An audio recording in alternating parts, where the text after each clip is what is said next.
is a place that belongs to all of us, a place with a beauty all its own, a place graced by the presence of trailblazers, from Winston Churchill to the Dalai Lama, Audrey Hepburn to Masai Ujiri and the Toronto Raptors. Visionaries, leaders, artists, storytellers, athletes. Those who come here with purpose, with lifetimes packed full of experience and unique perspectives. Not all were in the history books. Not everyone a household name, but every voice important. This is a place that has the power to connect us all, a place that leaves us inspired, stirred, and most importantly, thinking differently. It's the go-to place for conversations that matter. And while this place has no fixed address, it is here, on this stage, at this podium, that our most valuable national resource lives. Open dialogue. Join us here as we share the ideas that drive this nation forward. Join us in this place. Welcome to the club, the Empire Club of Canada.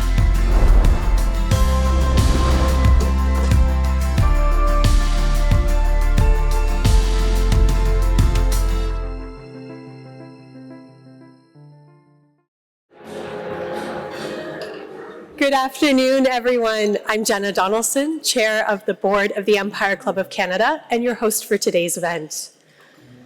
To formally begin, I want to acknowledge that we are gathering on the traditional and treaty lands of the Mississaugas of the Credit and the homelands of the Anishinaabe, the Haudenosaunee, and the Wendat peoples. I encourage you all to learn more about the traditional territory on which you live and work. Today's event would not be possible without the generous support of our sponsors. The Empire Club is a nonprofit organization, and our sponsors generously support the club. They make events like this possible, and they make viewing complimentary for those of you that are online. So please join me in extending a big thank you to our lead sponsors, McCarthy Tétrault and National Bank Financial Markets.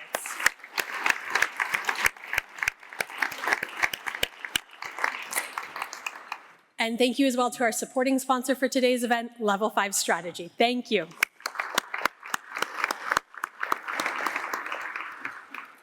We also deeply appreciate the ongoing support of our lead season sponsors, Bruce Power and Hydro One, and our VIP reception season sponsors, Waste Connections of Canada and Ellis Dawn. Thank you for your ongoing support.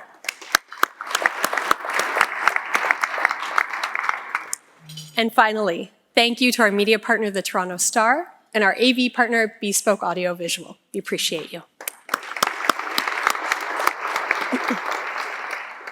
If you have a question for our speakers today, please scan the QR code that you will find on your program or through the Q&A function if you're online.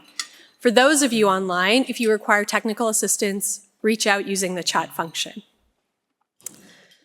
Everyone here today knows that infrastructure is more than just concrete and steel. It's the foundation of our economy, our communities, and our shared prosperity.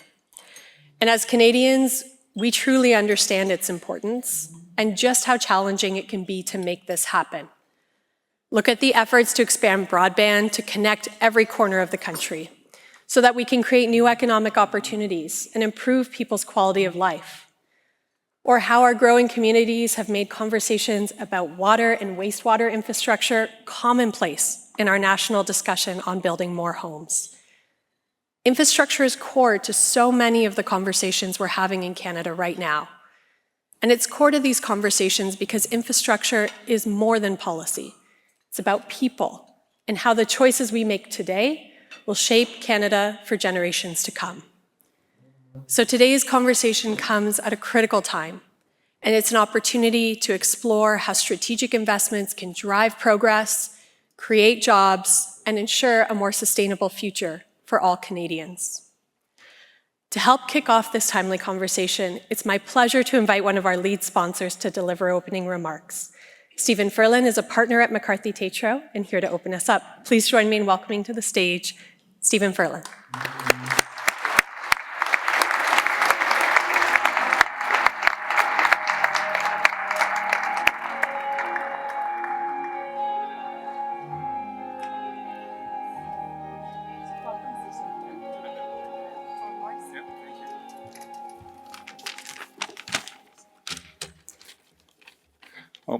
I think I'll need my glasses. I thought I had it in big enough type to not do it, but I don't, so just 1 second. Good afternoon. I'm Steve Ferland, partner at McCarthy Tétrault, and it's McCarthy Tétrault's privilege to be the sponsor of today's event. So some quick introductions for today. First, our panel. I'd like to extend our thanks to our main speaker, Ehren Cory, and our other panelists, Michelle Chislett, Peter Gregg, and Tracy Primeau, and our moderator, Sean Speer, all for being here today. Thank you very much. Very much looking forward to hearing their remarks. Their topic is collaboration within the energy sector and how we can achieve our infrastructure goals. And I just don't think there are 4 better placed people to discuss that topic, so it should be very, very enlightening. Second, about the Canada Infrastructure Bank. The CIB has fostered collaboration between government, the private sector, and First Nations. And that collaboration has delivered truly unique projects, financed and delivered them. And I know many people in this room have been a part of that and can attest to that. And these projects have been driving our country forward, both economically and socially. It's really exciting public policy that the CIB's been involved in. And as I said, many of us in this room have seen it firsthand.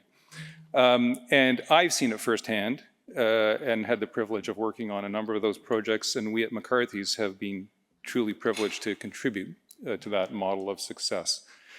Finally, just a quick thank you for everyone being here today, taking time out of your busy day, coming here and listening in on this conversation, which is a very important conversation, and supporting that conversation.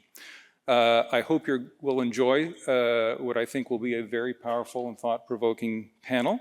I know I'm looking forward to it and very excited to get going. Thank you.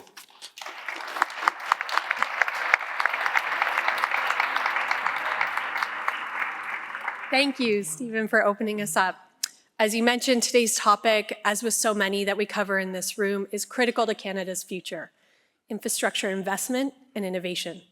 The Canada Infrastructure Bank is working to move transformative projects forward in partnership with the private and public sector and our Indigenous communities.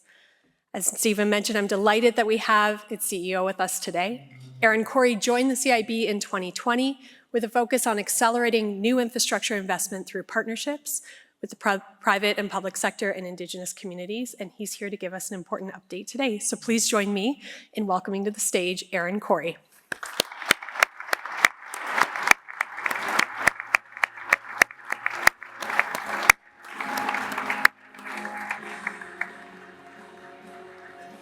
Wonderful.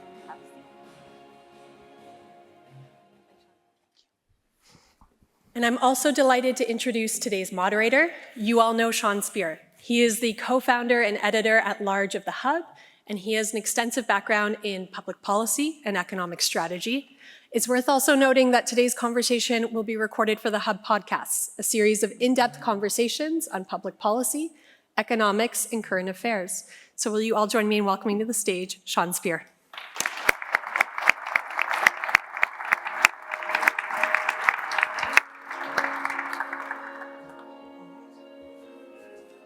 Over to you, Sean. Thank you. Thank you so much. What a kind introduction. If it's true that everyone here knows me, it says much more about the Empire Club audience than it does my popularity. I'm glad, I hope that is part of the podcast because I will play it back to my mother and father in Thunder Bay. I am really glad to be here and to take part in this conversation. As I thought about what we might talk about today, I was struck by all of the entry points into a lot of the bigger issues that our country is facing right now, and the role that infrastructure investments can play to help us get through the challenges in the short term, but ultimately lay the foundation for economic growth and prosperity over the long term. And that, of course, is part of the DNA of the Canada Infrastructure Bank. And I thought I would start, Ehren, if you'll permit me, but just asking a question about where you've come and how you see your organization and its place in Canada's economy. Early on, of course, there were some concerns about a sense that projects were, quote, stuck. You've since unstuck those projects. You now have 80 investments across the country. Why don't you just reflect on where you've come, how you've evolved, and the contribution that you're making to Canada's economy today? Great, and it's a pleasure to get to do this with you, Sean. I know you're being modest, but you do a lot of thinking in this space and in the broader space of public policy, so this is fun to do, and thanks everyone for being here. The CIB is a relatively young institution. We were founded in 2017, really launched, our first employee started in 2018, so it's not that long in the arc of time, but I think what has happened is we've really figured out two things, and the theme of, one of those two is the theme of today's discussion. The two things are, number one, you have to start from what is the problem we're trying to solve. And I don't think, I'm gonna misparaphrase this, but the first step of solving a problem is admitting you have one. Yes. Like, we can't afford all the infrastructure that we need. We're a very big country, we're a trading nation. Infrastructure is the glue of our economy and our society. It connects us as people, it makes goods flow. We need a lot of it. Yes. That's just, and that is a fact of geography, history, and our economy. And it's expensive. And if you don't start from recognizing that we can't afford everything we want, you can't get very far in the conversation. So I think at the CIB, we got very clear over the first few years, as you say, why are projects stuck? Like, what is the thing that's getting in their way? And the two things really are affordability. So how do we help make infrastructure projects more affordable? How do we smooth the impact on, for instance, electricity ratepayers? Because if we build all the stuff, if you look at every chart of how much new power we need to build and how are we gonna get off coal in some of our country and how are we gonna electrify whole economies, the demand is massive, the cost of that is massive, and the cost of that all ends up falling on taxpayers or ratepayers, on Canadians. Yes. So the first thing is we have to figure out how to make infrastructure more affordable. The second is many of these projects come with quite big risks. You're building a 75-year asset, a new dam or something like that. We don't know what climate is gonna look like, what rainfall and the modeling and understanding traffic patterns, who's gonna use transit, where do we work from, how do we work? You're making 50-year bets on that, 75-year bets. There's a lot of risk in that. So again, that's a thing that we can buffer. So when we figured out that those were the two problems, we could then think about how do we create solutions to that? How do we create financing tools that help lower costs or help share that risk? That's the key. The second key thing that we figured out is all about partnership and about figuring out how do we collaborate between private sector, governments at all levels, and Indigenous communities and Indigenous peoples to create shared interest in these projects, shared economic interest in these projects, and better alignment. Because if you look at the other thing that sticks projects in our country, it's a lack of that. Yes. Collaboration is the flip side of what's gotten in our way, which is misalignment between governments of various levels, the private sector, and Indigenous peoples. For those who haven't spent a lot of time thinking about the CIB, why don't you just let us in a bit on the process that you've gone through to build that capacity, to be in a position now where you're iterating on the various processes and mechanisms that you've used, and where you're in a position to make an important contribution to Canada's economy? I mean, the best way to think of the CIB is really somewhere akin to a development bank that you'd find in other parts of the world, but we're domestically focused and we're playing that role for Canadian infrastructure.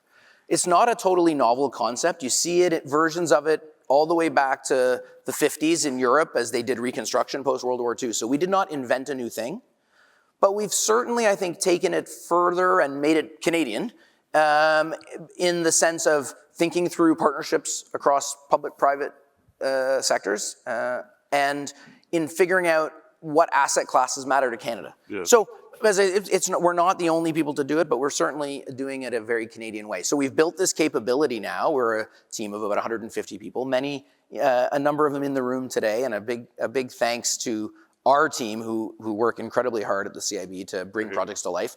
But we are out across the country talking to renewable power developers, the utilities, or in other sectors, the ports of Canada, our airport sector, and all of the key sectors of infrastructure to understand their needs and to then try and tailor solutions to help get the projects moving. And that's really what our team is every day engaging with provincial governments, mayors, Indigenous leaders, and private sector developers who have projects that are stuck. And it's our job to help them figure out how to move them. What's interesting in the past couple of years, it seems to me, is we are seeing the emergence of a political consensus in Canada, the US, and other Anglo-American countries around the notion of building broadly defined. Talk a bit about the role of private capital in bringing expression to this instinct to want to build across asset classes. Well, I think it's funny, we've talked for a long time about how the private sector should be investing more in infrastructure. And you hear the conversation a lot of different ways, and I know some of you in this room, sometimes it's expressed as, oh, boy, we have these amazing Canadian pension funds, and they invest all over the world. Why aren't they investing more in Canada? Yes. So sometimes you hear it expressed as, we're going to build a subway and the private sector is going to pay for it here in Toronto. And so I think the thread underneath all of that is that infrastructure assets, they have some things going for them. They do usually have customers. They have, unlike some sectors of infrastructure do not. Our public schools, our hospitals, and those really the only way to pay for those is through tax revenue. Those are government run and owned services in Canada, at least the way we deliver them. Yes. That's great. But there is a class of infrastructure. You build a new subdivision and you need water pipes to go to that subdivision. There are customers. The problem is they don't exist yet, and the ramp up of them is going to be slow, but there is a customer base. So there's a way that private capital can engage in that. Now, that project of putting those water pipes in the ground for that new subdivision might not meet the hurdle rate of the private capital, which is where we can come in. By the way, if it does, and those projects exist all over the country, they're happening without us, and they should be. That's great. Let's take that slice off the table. No government needs to be involved in that, and no tool like us needs to be. Those will happen. But there's a middle tranche. It's a massive, using my water pipe example, it's a massive opportunity to build new housing. And the old, growth pays for growth formula that municipalities get told might be true, but it might take 30 or 40 years. And by the way, their budgets are crashed as they are now, so they can't really afford to make an investment in that water infrastructure and wait 30 years. So that's where a tool like the CIB can help make the project work so that a private sector player can make their rate of return and can be in the project. Governments don't have to take it on as a grant. We're a lending tool, we get paid back. If the housing gets built faster than expected, we might get paid back faster or at a higher rate of return. So that is how government can play a role in making the private capital get mobilized. And so I think that across sectors where there's a user pay in electricity and in water and in our ports and airports and in our transit, there are many of our sectors of our economy and of our infrastructure where there's a user pay model that the math doesn't fully work. You don't see anybody just privately building a new subway in Toronto, right? That's not how this works. But there are users and customers that at least partially can pay for that infrastructure. And so that's where private capital can play. As someone who thinks a lot about building stuff in Canada, in addition to access to capital or the structuring of deals, what are some of the other impediments that you think policymakers ought to be focused on? Well, I think there are a few, and we see them repetitively across our projects. One is supply of labor. Yes. And we really face a critical shortage in this country at all levels, of the skilled labor required to build things. And large projects are really unique in they require all of the technical capability, but there's also an incredible amount of project management and engineering expertise that we went a generation in this country of not really building, by virtue of not building those sorts of ambitious projects. Yes. And so that's one challenge. The second that we observe is that you really all the projects that we're part of that go quickly go because they've got great alignment in their stakeholders. They've got Indigenous partners at the table, usually participating economically, so I think that's a key in Canada. And they have supply chains worked out so that they can get building quickly, which I think is even going to be more of a challenge in the world going forward. I alluded earlier on to challenges with our relationship with the United States, the potential threat of tariffs and their economic impact. May I ask about the role of infrastructure projects to support economic output in the short term, and how policymakers may be able to leverage CIB's model to play a part of that? Well, I think that infrastructure has never been more important than in a time like this. If you think of the challenge we face in front of us, the one thing that is common across all of them is infrastructure is part of the solution. So what do I mean? Getting our goods to market, to lots of markets, sounds like it's more important than ever. And relying on our current trade pathways has gotten us in trouble. And so I think investing in the east-west trade and transportation corridor to allow for better trade across our country and to create more exit points for our goods is going to be really important. We've got an investment, just to cite one example, in the Port of Prince Rupert in northern BC, which is all about expanding the port and expanding its capacity to both do import and export of more commodities and more goods. So this is about transloading stuff that has historically not gone in containers and being able to containerize them and ship them out. This kind of opening up new pathways to markets, I think, is going to be super important. I also think electricity supply, and again, the east-west interconnectivity of our electricity supply is going to be more important than ever. We have quite a good grid connection going north and south in many parts of our country, but not as good going east and west. So I think those are just two examples of what I think is a larger trend. Investing in Canadian infrastructure is going to be incredibly important. Not to mention, Sean, you kind of hinted at this, but look, infrastructure has a short-term benefit too, and I don't focus on this as much because we're really thinking about the value of the asset, but infrastructure is stimulus, it's jobs, and it builds domestic supply chains. Most infrastructure projects, 80% of the spend plus is domestic. And you might be buying big supplies, I don't know, you might get your turbines from somewhere else if you're doing a wind project, but labor, engineering skill and expertise, lots of the supply chain. Think of the nuclear industry here in Ontario and what it has turned into in terms of a supply chain. That's what infrastructure looks like, so that's very good in the short term, and I think it makes us more resilient in the longer term. Brilliant answer. At the outset, Ehren, you talked about the importance of partnerships at the Canada Infrastructure Bank. And with that in mind, I'm going to invite some others to join us from some of the partner organizations with whom you've worked to talk about their own efforts to build energy infrastructure across the country, but also working alongside you. And so may I welcome Michelle Chislett, the Executive Vice President of Onshore Renewables for Northland Power, Peter Gregg, the President and CEO of Nova Scotia Power, and Tracy Primeau, the Board Director, a Board Director from Ontario Power Generation, to please join us. Welcome. Yeah. Thank you. Oh, I see. Yeah. Thanks. Yeah.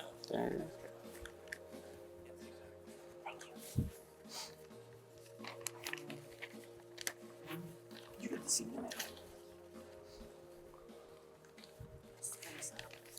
Great. We're grateful to have a perspective of people who are indeed building things across the country. And I thought, Michelle, I'd kick it off with you.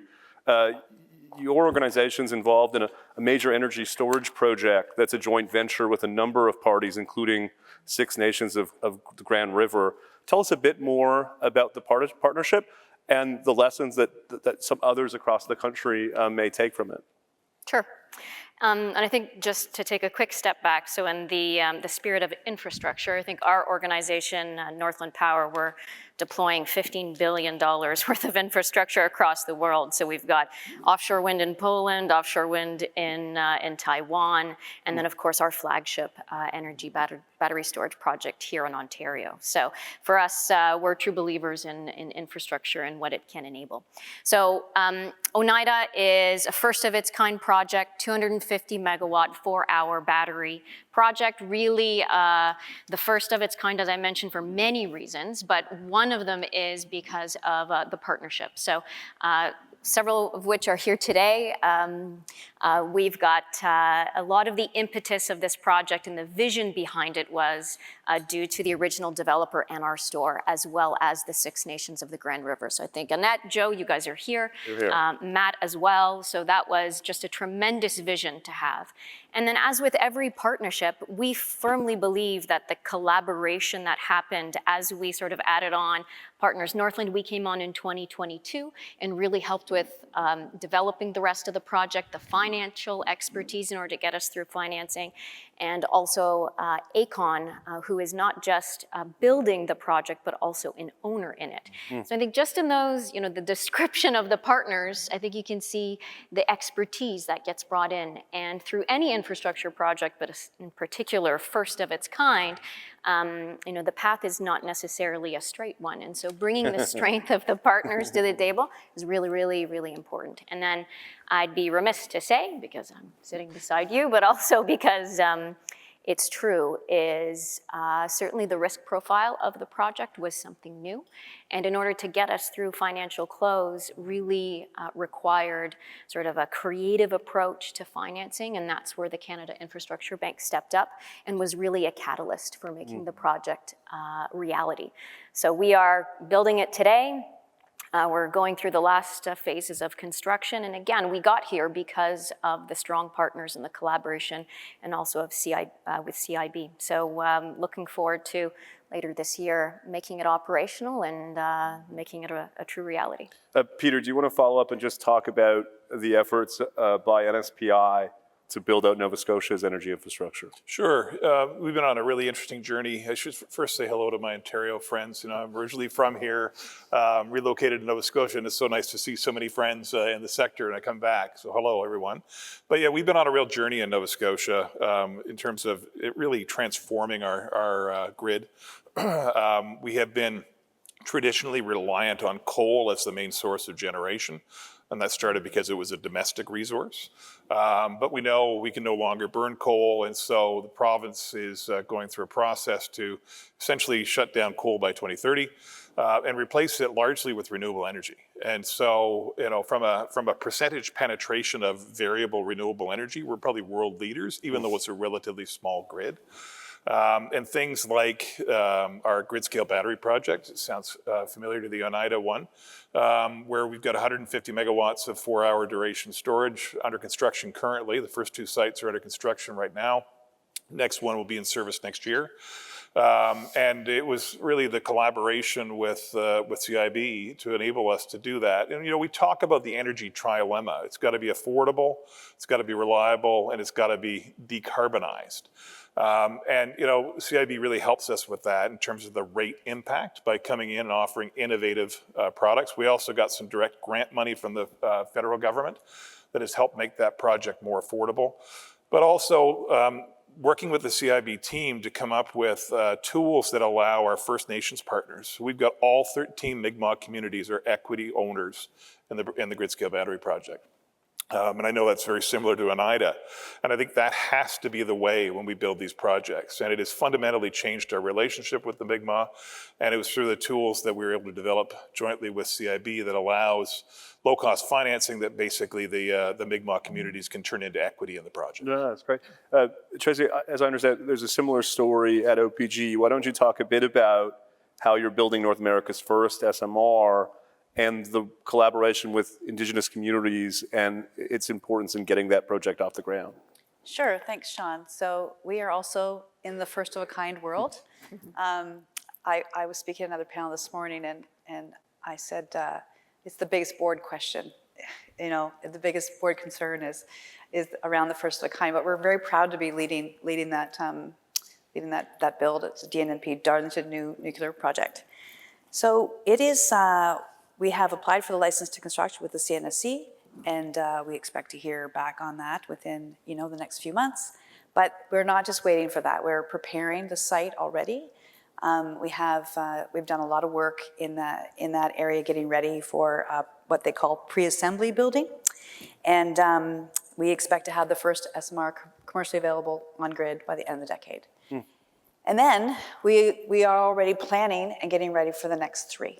So there will be, we expect there to be 4 SMRs at that site, 300 megawatts each, 1,200 megawatts total, which is the equivalent of 1.2 million homes electricity. We started engaging with the First Nations communities in the Darlington DNP area as soon as we started talking about this. And to be honest with you, even before that, OPG has worked on starting those relationships. I can't say enough as an Indigenous person how important it is to engage before you actually have a project in hand. Build the relationship, have a cup of tea, go and introduce yourself to the chief and council, sit down and just get to know each other before you show up with, here's what we want to do now.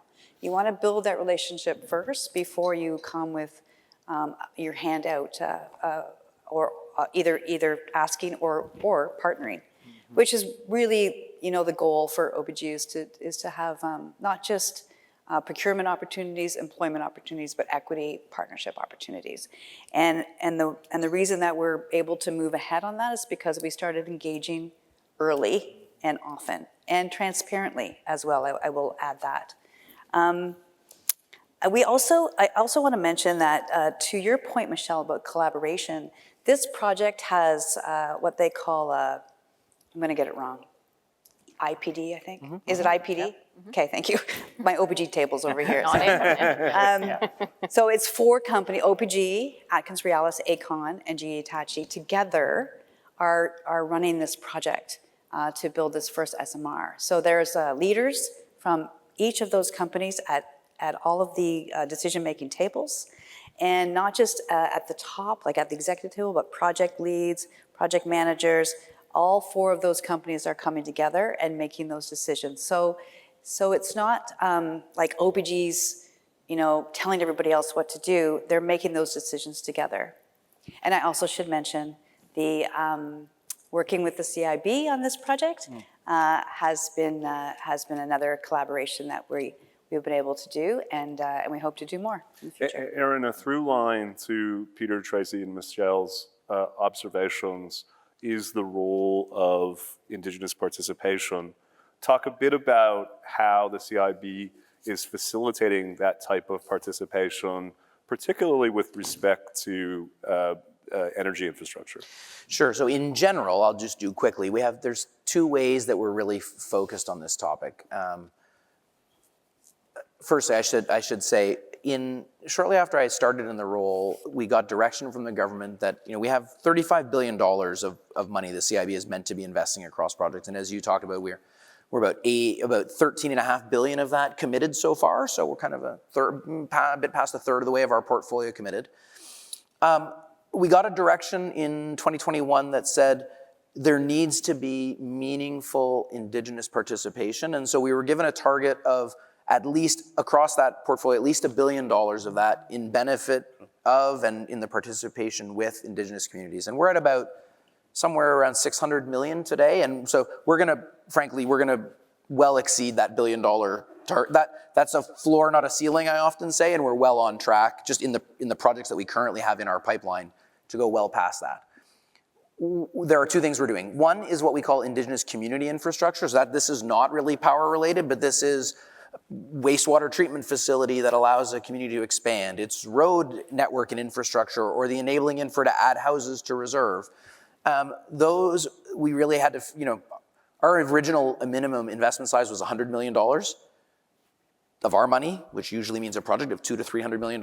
That is not the scale of infrastructure need in a community that wants to build 10 new houses. Yes. So we had to create it. We have a separate investment team that really works on working directly with Indigenous communities, and we've simplified a lot of our lending so that we can do a $8 million loan to a community to get something built. So we call that ICII, or Indigenous Community Infrastructure, and that's been incredibly powerful in as I say, in all of our sectors, in addition to reserve, green infrastructure, there's building retrofits we're doing.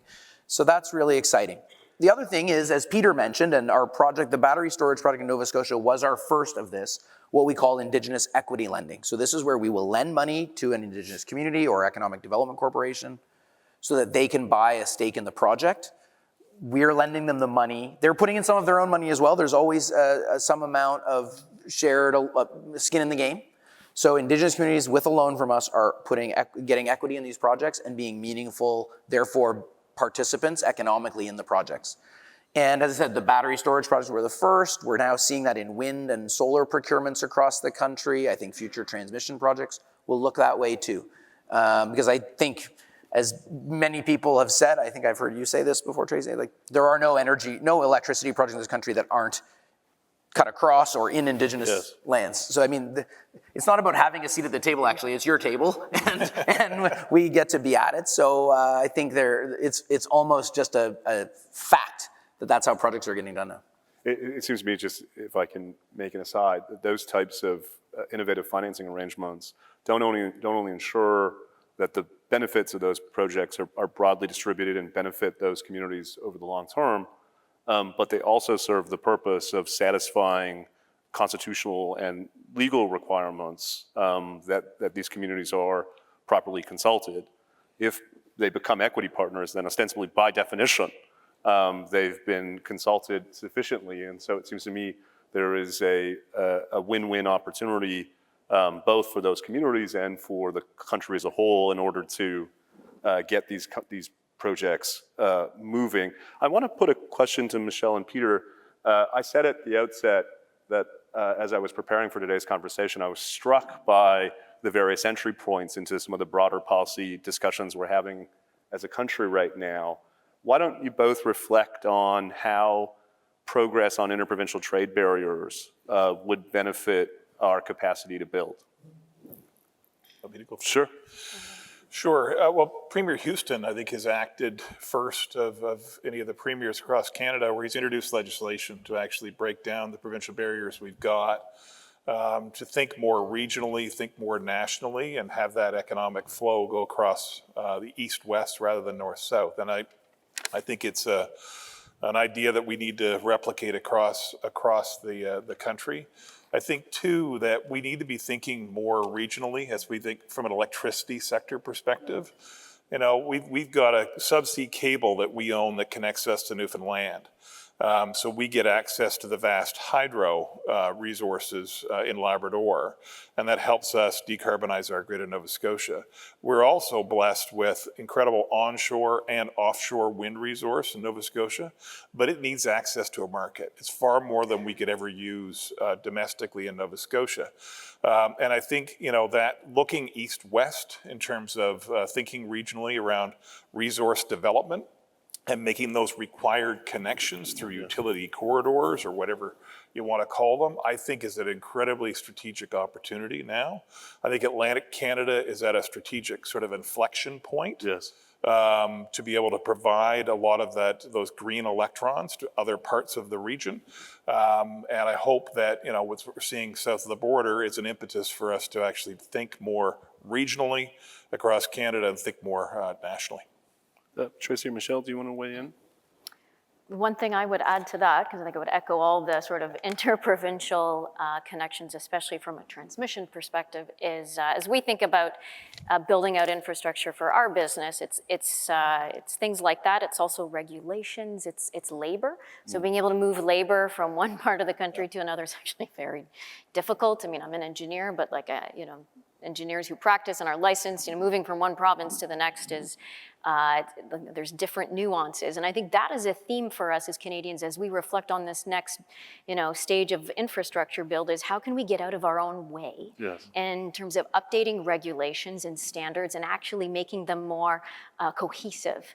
And I think that will help us decrease cost, speed up build, and so those are some of the things that we think about. Sean, if I could say one thing, Please. It's really interesting. I started in this job about 4 years ago, and we had some transmission projects in our in our project pipeline then. One was called Kivalliq, which is a power line Manitoba north to Nunavut. And the other was a very big project called the Atlantic Loop, which Peter and I have spent lots of time talking about, which is really a fully completing the connection from Newfoundland, Quebec, New Brunswick, Nova Scotia, and PEI, creating a much stronger regional intertie.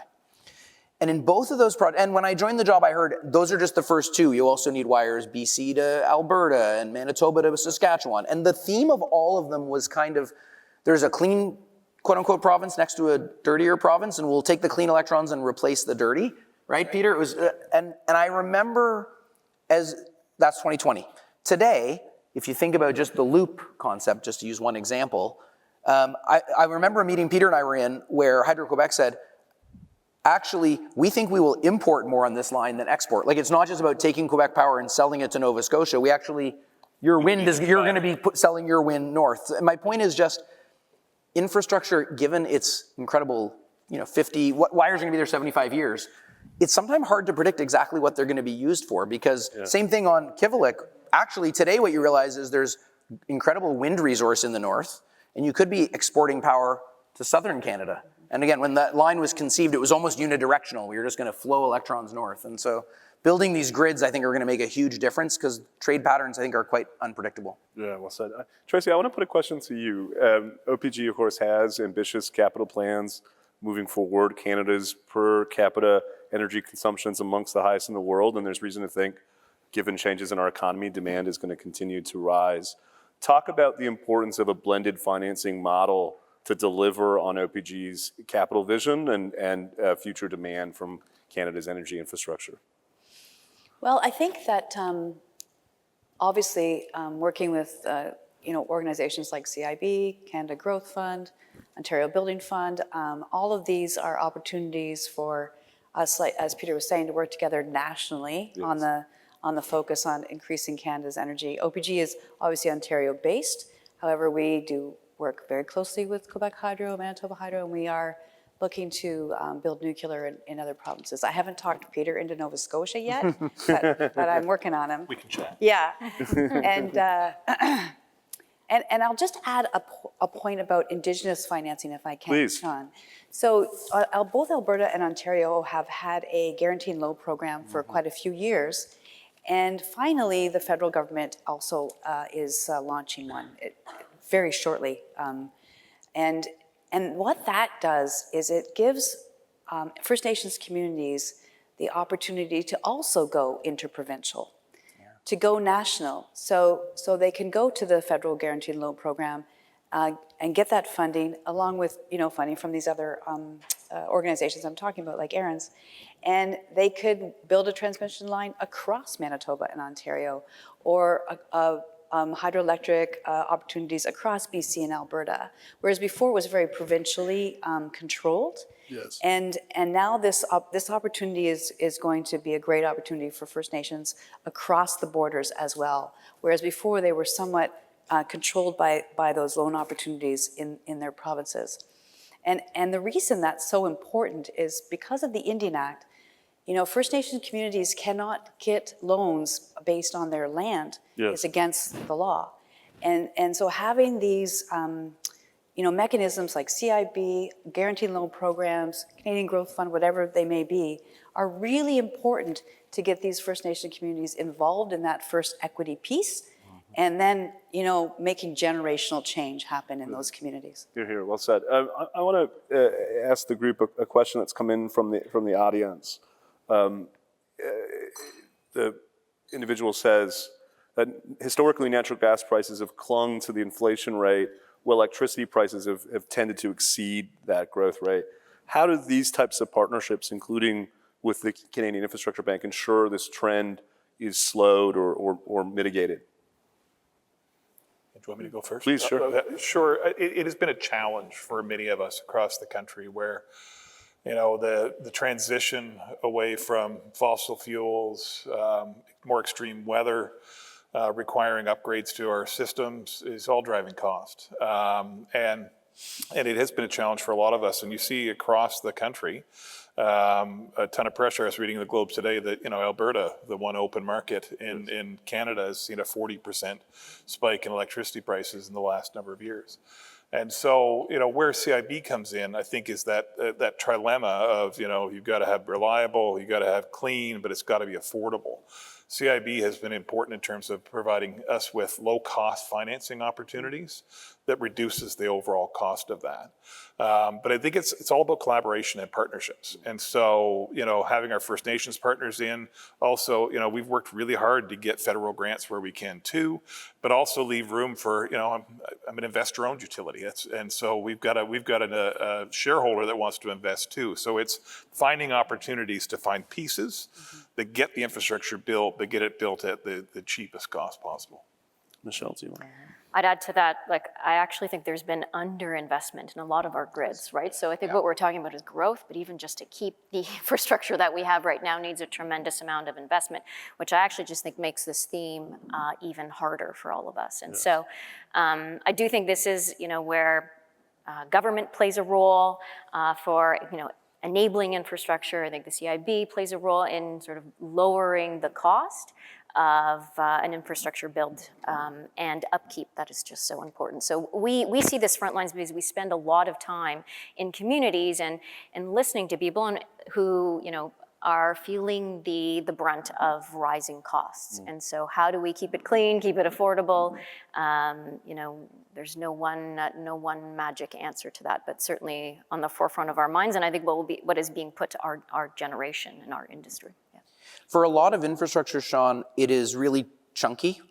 Like you build a hydro dam or a nuclear plant once, and it's a massive upfront capital cost, and then that thing runs, and it runs at very low operating cost for many years. But if you think of how math works, that huge upfront cost puts a big burden, especially if you're Peter or Michelle, you have a return expectation. Yes.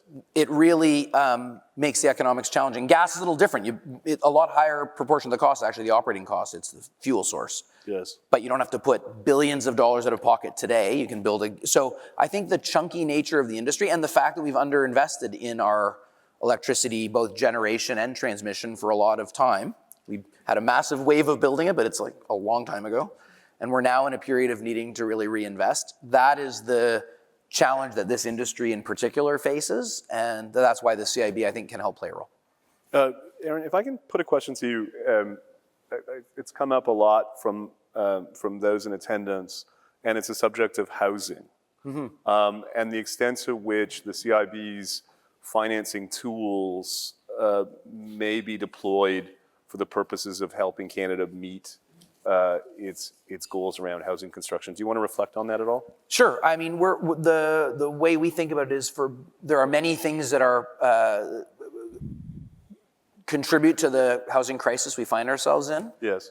One of them is that for many to expand our supply of housing, infrastructure is often the barrier. So we're not in the housing business. That's CMHC. That's our federal cousins. Yes. But for many projects, the sticking point is all of the site servicing and infrastructure investment needed before you even build a home. Well said. That can be 20% of the cost of some projects. So the way we think about it is if we can help do that, and there's a real challenge also of build it and they will come. What I mean is if you do a new water main or a district energy system, and we have an investment with Enwave, you're making, again, a big investment for a long time frame while density comes. So if we can help front some of that burden, we think we can get more houses started. We're just one piece of the puzzle, but we think it's one of the unlocks. We're a bit time constrained, but I want to put a final question to Peter, Michelle, and Tracy. Why don't you just reflect on where you and your organizations find yourselves today and what your hopes are when it comes to infrastructure investment and progress in 2025? I'll lead us off. So we have many discussions about this around our table, and a colleague and I were just chatting about this last week, and the motto of build, baby, build, Yes. right? Is I think the It's funny you say that, Michelle. That's been at the back of my mind the entire conversation. That ought to be the theme of the discussion. Yeah, I think we're in times that see tremendous amount of volatility. We also see a tremendous amount of demand needed in all of our communities for various reasons. And so the volatility as well, the political volatility, I think it's just making us look at ourselves. And what can we do as Canadians, and what can we build as Canadians? We have tremendous track record on this front. And so I hope as we look at the next decade that Build, Baby, Build It is, we have a lot to point to at the end of a decade. Tracy? One of the biggest questions I get when I tell people I'm on the board of OPG is, how do you manage everything you have going on? And obviously that's a question we ask the ELT quite often. But the reality is we must build more nuclear, increase our hydroelectric power. We must make sure that we are ready for the electrification of the province and the country. And we must fight climate change. We must make sure it's clean, and we must make sure that Indigenous people are at the table. So I'm very much positive about the future, and I feel like to Michelle's point, we must continue to build and continue to refurb or renew clean energy in order to fight this crisis. And also, I'm really happy that we're more and more doing it together as a country. Yes, well said. Yeah, I talked a bit about that trilemma, the energy trilemma, and I think lately more about a quadrilemma, which I think it's got to be affordable, it's got to be reliable. We need to decarbonize over a certain period of time, but there's a real positive element of unlocking economic growth through this infrastructure. Yes. And I think that needs to be more of the conversation. So I'm hoping that will start. And then I think, as we think to the future in 25, I think regional focus has got to be there. I think affordability's got to be front and center. So trying to find ways that's not going to, it's a difficult economy for our customers to pay more. And then I guess the third thing is pace. We need pace. We can't wait too long. Yeah, just tremendous insights. And just as we wrap up, let me say, not only do I think your point about the economic and environmental benefits, and of course, the extent to which these projects can advance our goals towards reconciliation, I'm struck by the optimism reflected by the panel members and the extent to which Build, Baby, Build can also have positive psychological effects for the country as a whole. Malaise has hung over the country for some time, and I think hearing your stories, hear about the tremendous progress you're making, is ultimately how we can unlock the kind of animal spirits and optimism that we need to address a lot of these big challenges. So on behalf of everyone here, let me thank the group for joining us, thank the Empire Club, of course, for hosting us, and I'll welcome now the Empire Club Chair to send us off.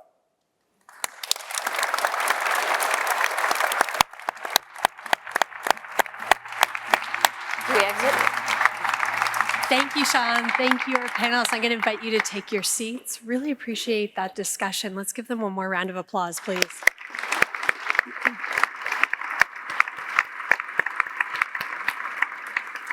Really important perspectives, and as you noted, Sean, what a positive note to end on.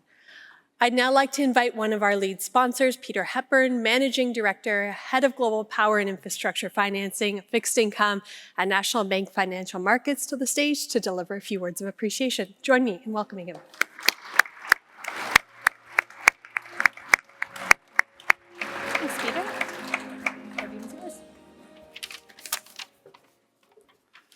So, ladies and gentlemen, esteemed guests, panelists, my name is Peter Hepburn. I'm Head of Power and Infrastructure Financing, Fixed Income at National Bank Financial. It's my pleasure to thank Ehren Cory today for his thoughtful remarks, and I've followed the progress of Canada Infrastructure Bank personally and professionally from its inception. Under Ehren's leadership, CIB has vastly accelerated its business effectiveness and has adapted with agility to changing infrastructure imperatives. The results under Ehren's watch have been impressive and well expressed CIB's critical mandate.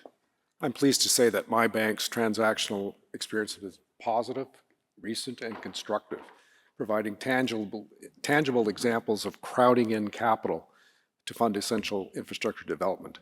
As we face new and somewhat surprising economic and geopolitical headwinds, it's imperative that we work collaboratively to close the infrastructure gaps, create capacity, and to generate economic prosperity for Canadians. We heard it today, build, baby, build.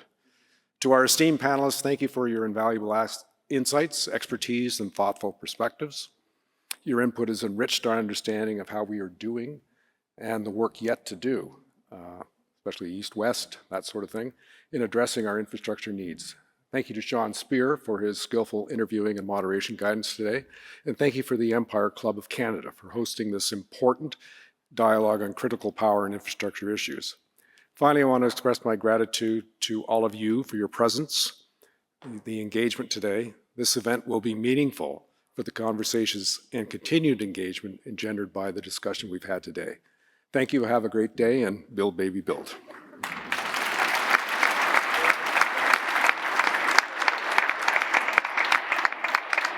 Thank you, Peter, for those remarks. Meaningful conversations are what we are all about here. Thank you again to our panelists, our sponsors, of course, to all of you for joining us today. I'd also like to recognize one more group of special people in the room. We have our students and young leaders here. We've got students from Queen's, from Humber Polytechnic, from TMU. Welcome. We're glad you're here. Thank you for being a part of this.